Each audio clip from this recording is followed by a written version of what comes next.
All right, so Coach, we're coming off of, we're just really wrapping up final preparations as the regular season is about to get underway. And so you're kind of looking at this final 22-man roster that you see here on the ice, and very different than what we saw last year in some ways in terms of the top end and the bottom end. What are your thoughts when you kind of look on paper and you look on ice at this team?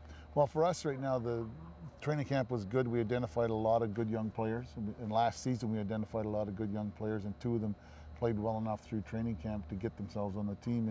And Jean-Gabriel Pajot and Stefan DaCosta really came in and had great summers and great training camps. And you have to reward that with your players. And as a result, they're here on the team. It's a different team without Mika not being here. But at the same time, you know, Mika's a young player, and the understanding is you have to earn your opportunity to play in the NHL. It's not just given to you.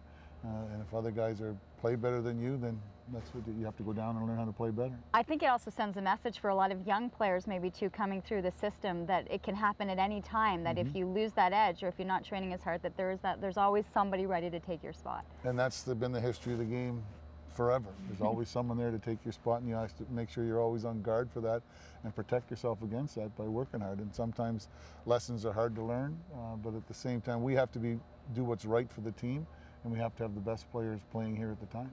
When you talk about stepping up into different roles, of course, we're losing the leadership of Daniel Alfredsson, and that you have other players who've been waiting to take on that leadership role. So how do you identify this team without the Daniel Alfredsson at the helm and seeing the new leadership take over? Well, I think we're going to need a few games, first of all, for that to happen. I mean, Daniel's one of the ultimate leadership people in the National Hockey. He won the Leadership Award last year. So that's definitely a void or a hole in the organization, someone that's been there for 17 years.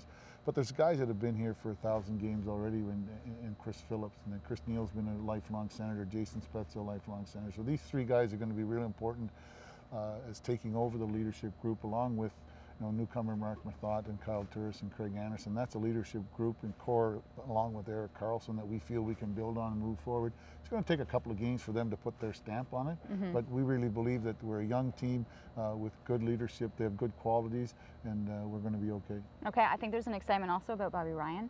He may not even be in that leadership role in terms of the longevity and how long he's been here, but we're expecting a lot of things from him on the ice and through the point system as well. Well, he's a legitimate player in the league. He's a legitimate guy that scored 30 goals. He's got credibility in the league as being that kind of a player, and that's important to our team. And I think him and Clark MacArthur in a lesser stage has the same type of credibility. And the biggest thing for us is they're two guys that are 26 and 27 years old that have played 400 games in the league already. We have a lot of guys that have played 700 or 800 games, and a lot of guys that have played under 200. So these guys, I think, are really important for our younger players to look at these guys that are a couple years older than them and say, "Wow, that's what they're doing at that age. I can, maybe I can do that at that age." And I think that gives us our younger players a little bit more of maybe a role model closer to their age that they can see that's had success. You start 6 games on the road. How do you see that? Well, I think that's you don't have a choice, but. So the coach is going to say, "Oh, it's a good thing. It's a chance for us to get on the road and bond and do things." But the reality is the schedule is what it is. We have to play those games at some point in time. Us as the group that we have and the changes that we made, it could be a good thing. We get to go and play 2 games. We're going to come home for a couple of days before we go out west. And I think that it's a chance for us, that leadership group, to really take a hold of the team and show us the direction they're going to take it in. Well, I think there's a lot of excitement overall. Kind of let's get this going. Well, there's a lot of along with that excitement with the coaches, a lot of fear too.